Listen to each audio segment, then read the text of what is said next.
اسلام کی تعلیم بڑی متوازن ہے. ایک طرف سوال کی مذمت ہے، مت اپنا دستے سوال دراز کرو کسی کے سامنے. جو شخص ہاتھ پھیلاتا ہے مانگنے کے لیے، وہ اپنی عزت نفس کو ہتھیلی پر رکھ کر آپ کے سامنے پیش کر رہا ہے، اور آپ ٹھوکر مار دیتے ہیں اس کی عزت نفس. مانگو اللہ سے، اللہ کسی کے دل میں ڈالے تمہاری ضرورت پوری کر سکتا ہے،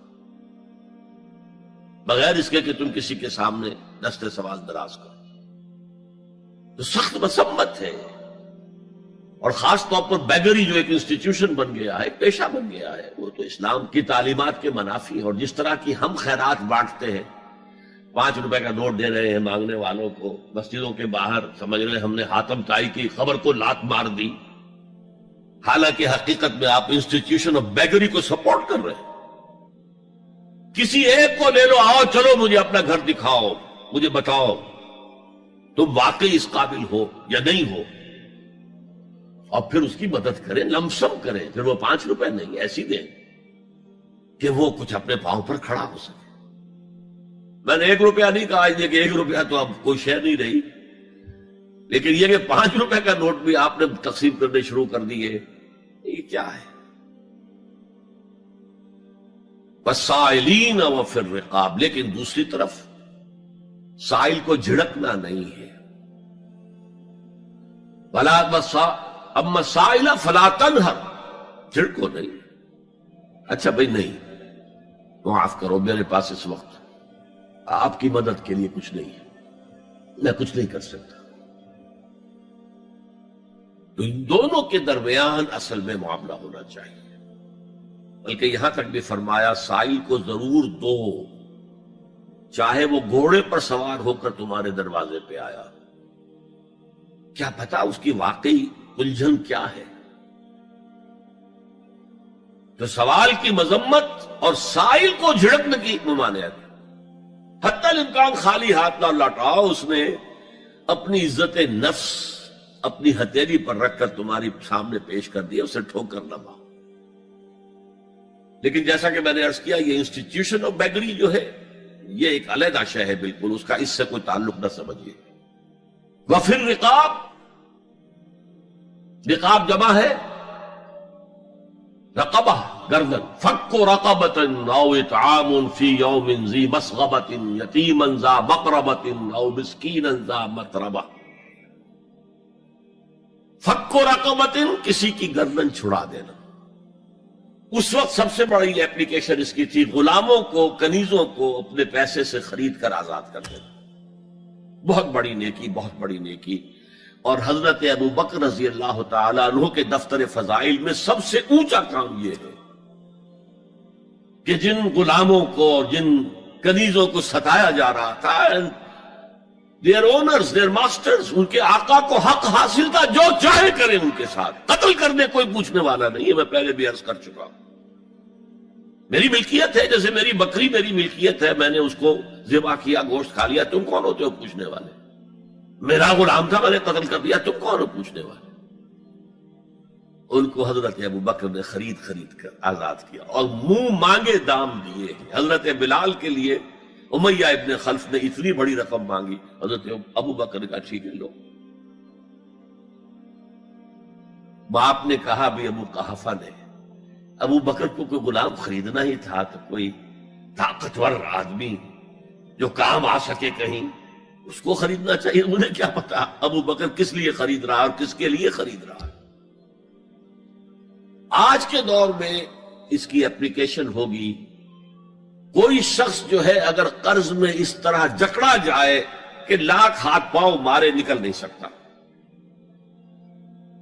اس کو کوئی لمپ سم مدد دے کر اس قابل کیا جائے کہ وہ پھر اپنے پاؤں پر کھڑا ہو جائے. یہ نہیں کہ اسے آپ ہر مہینے کچھ رقم دیتے رہے مینٹیننس کے لیے، نہیں. اس سے تو وہ اسی پوزیشن میں رہے گا. یہ بعض مائنورٹی کمیونٹیز کے اندر یہ معاملہ موجود ہے. کوئی بھائی اگر گر گیا ہے کاروبار میں تو اس کی پھر ایسی مدد کی جائے کہ وہ پھر آپ کی صف میں آ کر کھڑا ہو جائے. Respectable members of your community وہ اس شکل میں پہنچ جائے. یہ بھی فک و رقبۃ اس کی ذیل میں آج کل آئے گا.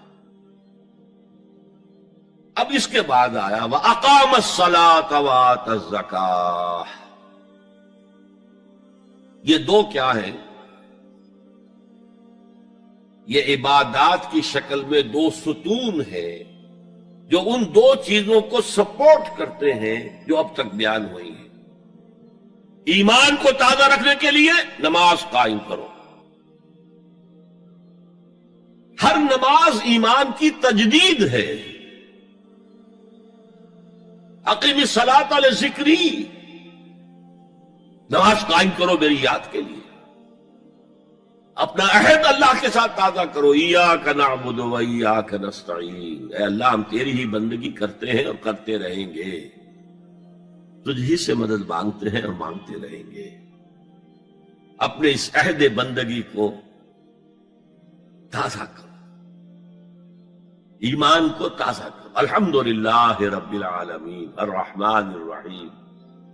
ایمان باللہ تازہ ہوا نا.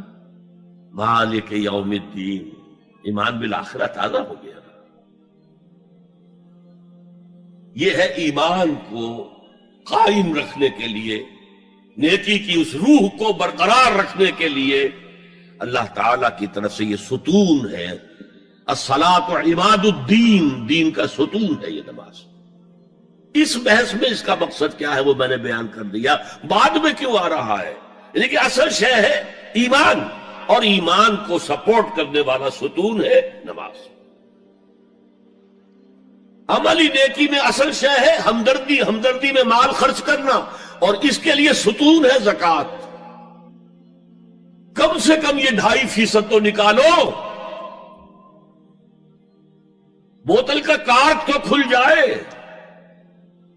پھر اور بھی دو، اور بھی دو، اور بھی دو. یہ تو obligatory ہے، یہ تو فرض ہے، یہ تو لازم ہے. لیکن مقصد کیا ہے؟ اس کو جو سمجھ لیا بس یہی زکوٰۃ ہی ہمارے ذمے میں ہے، وہ بڑے مغالطے میں.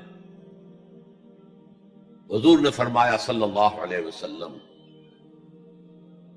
ان فی المال حقا سوى الزکوٰۃ. اے مسلمانوں یہ نہ سمجھنا کہ بس زکوٰۃ ادا کر دی تو تمہارے مال کا سارا حق ادا ہو گیا. ان فی المال حقا سوى الزکوٰۃ، تمہارے اموال میں حق ہے اللہ کا زکوٰۃ کے علاوہ بھی. اور پھر آپ نے یہ آیت پڑھی وَآتَى الْمَالَ عَلَىٰ حُبِّهِ ذَوِي الْقُرْبَىٰ وَالْيَتَامَىٰ وَالْمَسَاكِينَ وَابْنَ السَّبِيلِ وَالسَّائِلِينَ وَفِي الرِّقَابِ وَأَقَامَ الصَّلَاةَ وَآتَى الزَّكَاةَ. یہاں آتَى الزَّكَاةَ تو ہے ہی ہے، اس سے پہلے جو آ رہا ہے یہ سرپلس ہے، اس سے آگے کی بات ہے، یہ ایڈیشنل ہے. اسی لیے جب انفقوا انفقوا انفقوا انفقوا انفقوا کی جو تکرار ہوتی ہے قرآن مجید میں، تو ایک جگہ پھر سوال کیا صحابہ نے کتنا خرچ کرے حضور؟ فرمایا قل العفو، کہہ دو جو بھی ضرورت سے زائد دے ڈالو. Don't accumulate, don't retain any thing.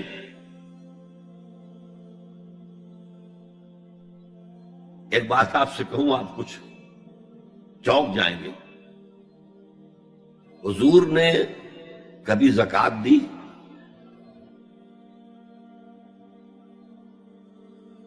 کبھی نصاب کے بقدر پیسہ آپ کے پاس جمع ہوا کہ آپ پر زکوٰۃ واجب ہوتی؟ کیسی عجیب بات ہے. ارکان دین میں سے ایک رکن سرے سے غائب. کبھی آپ نے مال رکھا ہی نہیں. حضور کا اسوہ ہم جانتے ہیں، مسواک کر لی ہے، پانچے جو ہے ٹخنے سے اوپر کر لیے ہیں، یہ اسوہ ہے. ہاں ہے، یہ بھی ہے، ٹھیک ہے، سنت ہے. اسوہ تو یہ ہے. اور صرف آپ کا نہیں، جنہیں ہم کہتے ہیں فقراء صحابہ، ابو ہریرہ، ابو ذر،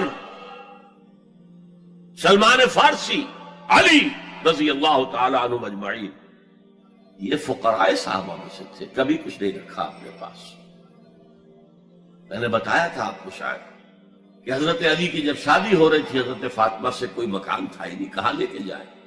ایک انصاری نے ایک حجرہ دیا ہے اپنے مکان کا، اس میں حضرت فاطمہ ودا ہو کر گئی. He didn't have any home. ابو ذر وہ تو دوسری انتہا کو چلے گئے تھے. قانون یہی ہے، حلال سے کماؤ، اگر ایک حد سے آگے بڑھ جائے تو زکات دے دو، باقی تمہارے اختیار میں ہے، دینا چاہو دو، نہ دینا چاہو رکھو اپنے پاس.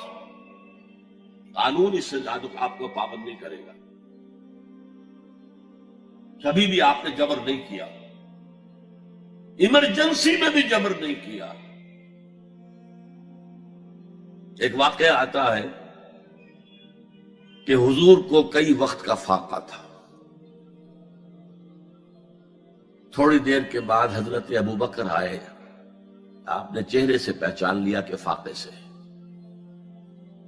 پھر حضرت عمر آئے، پہچان لیا کہ فاقے سے. شاید حضور خود اپنے لیے نہ اٹھتے نہ جاتے، اپنے دونوں ساتھیوں کو لے کر ایک انصاری کے باغ میں پہنچ گئے. انصاری کی عید ہو گئی، فوراً لا کر اس نے کچھ کھجوریں کچھ انگوروں کے گوشے رکھے. اس کے بعد وہ دوڑا چھری لے کر کسی جانور کو ذبح کرنے کے لیے. یہ ساری تفصیلیں میں کیا بتا رہا ہوں. مال یہ نہیں تھا کہ مدینے میں سبھی فاقے سے تھے، موجود تھے جن کے پاس مال تھا، لیکن جبرن آپ نے کسی سے کچھ نہیں لیا. جب وہ چھری لے کر چلا، فرمایا دیکھنا کسی دودھ والے جانور کو نہ ذبح کرنا. بہرحال کچھ دیر کے بعد وہ گوشت پکا کر لایا، روٹیاں رکھی. اس کے بعد حضور نے ایک روٹی پر چند بوٹیاں رکھ کر کہا یہ عائشہ کو دے آؤ، اسے بھی کئی وقت کا فاقہ ہے. اور پھر حضرت عمر کی طرف رخ کر کے کہا عمر یہ ہے وہ نعمتیں جس کا حساب دینا پڑے گا اللہ کے ہاں. فَأَمَّا بِنِعْمَةِ رَبِّكَ فَحَدِّثْ، اور یہ جو فرمایا گیا الہاکم التکاثر میں نعمتوں کا حساب لیا جائے. وَلَا تُسْأَلُنَّ يَوْمَئِذٍ عَنِ النَّعِيمِ، فرمایا یہ نعمتیں ہیں. یہ ہے اصل میں انفاق کا معاملہ. آپ کے اس پر چھوڑ دیا گیا ہے. جتنا بھی آپ میں جذبہ ہے، جتنا بھی آخرت کا یقین ہے، اتنا ہی آپ پسند کریں گے کہ آخرت کے بینک میں جمع کرائیں، یہاں کے بینکوں میں کیوں جمع کرائیں. یہاں کتنا دے دیں گے آپ کو؟ 10%، 20%. وہاں 700% ملتا ہے. 700% نہیں، 7,000، 700 گنا. Why to keep it in these banks؟ حضرت مسیح کا جو پہاڑی کا واس بہت مشہور ہے، سرمن آف دا ماؤنٹ، بڑے پیارے الفاظ ہیں. میں آپ سے اپنا تاثر عرض کیے بغیر نہیں رہ سکتا. جہاں تک مواعظ کا تعلق ہے، جو حضرت مسیح کے مواعظ آئے ہیں ان سے اونچے واعظ کوئی ممکن نہیں. اسی میں یہ جملہ بھی ہے، دیکھو اپنا مال زمین پر جمع نہ کرو. جہاں چوری بھی ہوتی ہے ڈاکہ بھی پڑتا ہے، کیڑا بھی خراب کرتا ہے. آسمان پر جمع کرو جہاں نہ چوری کا اندیشہ، نہ ڈاکے کا خوف، نہ کیڑا خراب کر سکے.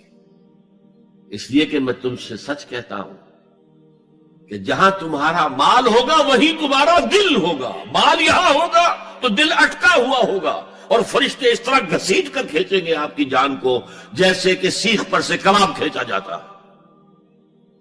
اور اگر دل وہاں لگا ہوا ہے جس کے لاکھوں کروڑوں ڈالر سوئس بینکس میں جمع ہے، اسے کہا جائے نکل جاؤ پاکستان سے، اسے کوئی تکلیف ہوگی؟ نکل جاؤ فلاں ملک سے، ملک بدل کرتے تو کیا تکلیف؟ میرے بینک کے اندر پیسے ہیں.